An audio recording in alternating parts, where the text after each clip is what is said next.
A gente segue com informações de Brasília. Era só o que faltava, né, Sheila? Terrorismo no Brasil. Minha Era nossa, só que o que grave faltava. isso, né? Muito grave o que aconteceu. E a Polícia do Distrito Federal ainda faz buscas pelo segundo suspeito de planejar um atentado perto do aeroporto de Brasília. Quem está ao vivo conosco agora é ela, a maravilhosa Thalita Almeida, para trazer todas as atualizações, todos os detalhes. Por enquanto, é a Polícia Civil quem tem se manifestado, né, Thalita? E quem tem trazido todas as informações para a gente precisa disso para se sentir mais seguro. O que é que tem de novidade hoje? Bom dia, boa terça, Thalita. Bom dia, Carla, Sheila, para o pessoal que nos acompanha também. Então, Carla, não tem muita novidade, né? A gente tinha ontem, inclusive, uma previsão de fala da Polícia Civil com os detalhes aí dessa investigação e o que eles disseram foi o seguinte, olha, a partir de agora corre em segredo de justiça, a gente não vai dar mais detalhes sobre o que está sendo feito, mas a operação e a investigação continua. Esse segundo suspeito, né, que você citou, é o Alan Diego Rodrigues. A gente não tem nem detalhes sobre quem seria esse Alan, se ele seria aqui de Brasília, qual ligação que teria com o George Washington, né, que foi aí o empresário preso, empresário do Pará preso ainda no sábado, né, devido à tentativa de explosão próximo ao aeroporto JK, aeroporto internacional aqui de Brasília. Então, esse Alan Diego Rodrigues, que é essa segunda pessoa que está sendo investigada. Só que o que a Polícia Civil também já adiantou ontem é que, muito provavelmente, né, ele já deve estar, inclusive, fora da capital federal.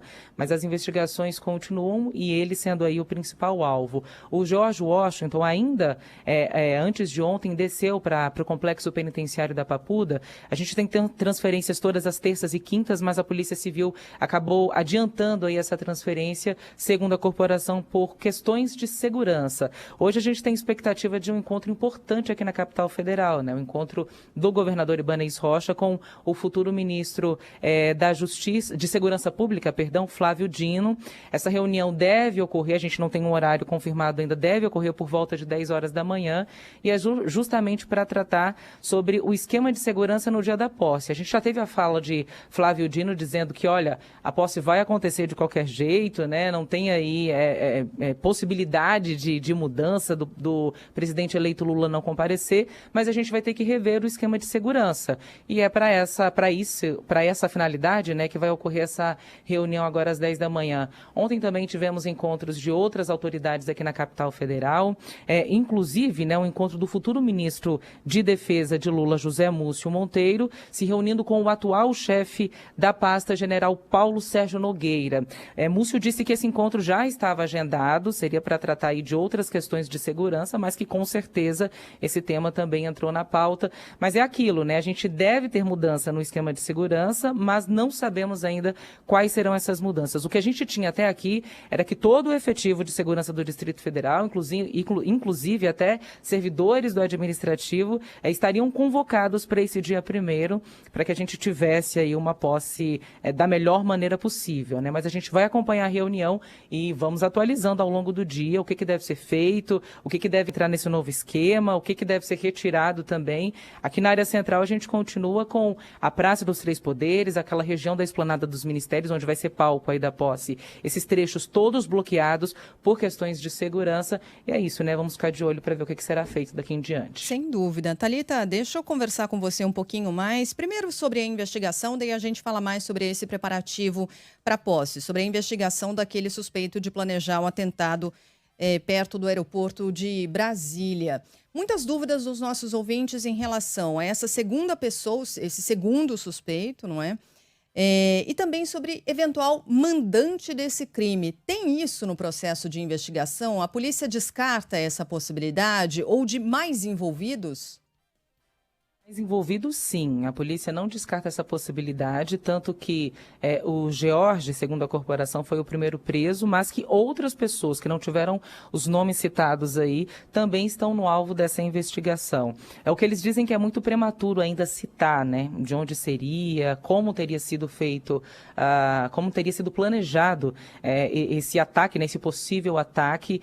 A gente teve, inclusive, uma operação na casa desse George, né? Claro que os vídeos ganharam muita repercussão. Por quê? Porque tinha a quantidade de armas era uma quantidade assustadora. E aí o que se diz olha, ele, apesar de ter o CAC, que é aquela autorização, né, para ter a arma em casa, ele não teria aí o rendimento suficiente para o valor que foi encontrado ali de armamento na casa dele. Então, isso geraria essa investigação e suspeita de outras pessoas envolvidas. Foi quando surgiu esse Alan Diego Rodrigues, né, que o próprio Jorge citou no depoimento. Ele citou Alan, não deu sobrenome nem outras informações, e aí a polícia chegou a essa segunda pessoa. Até então, a gente só tem mais esse nome divulgado, Sheila.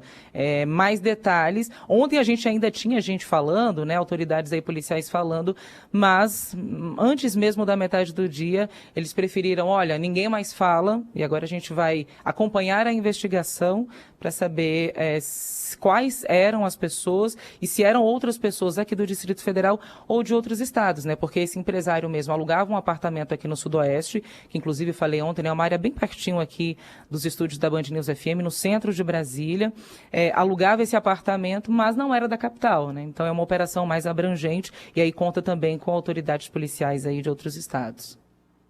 E agora em relação à segurança na posse, né? O que a gente tem de possibilidade? Você já falou de reunião nesse sentido. Os próximos dias serão importantes para novas definições, para eventuais mudanças na cerimônia de posse.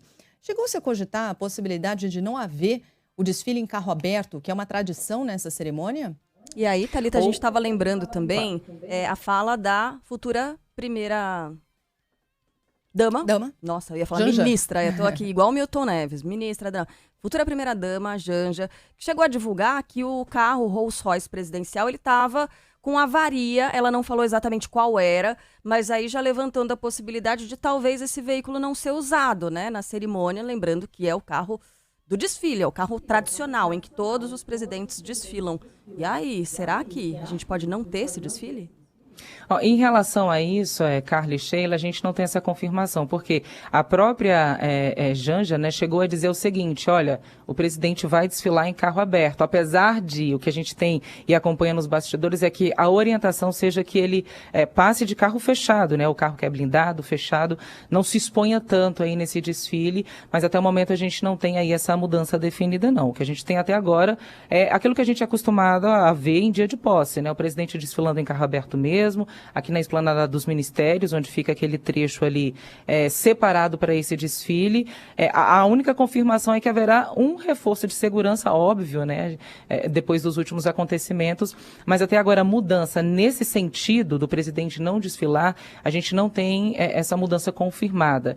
Outra questão também que estaria sendo cogitada, mas aí é um pouquinho mais difícil, né, da polícia ter esse controle, é de deixar que só os apoiadores do presidente ultrapassassem as áreas de bloqueio para acompanhar o desfile. Mas aí é aquela questão, né? Como é que é possível identificar quem é apoiador, quem não é apoiador do presidente eleito Lula? Então, é uma estratégia também que precisaria de, eu acho que talvez de um pente fino maior para que pudesse ser aplicada no dia 1º de janeiro. Mas mudança em relação ao protocolo de desfile, essa mudança a gente não tem aí confirmada não, por aqui.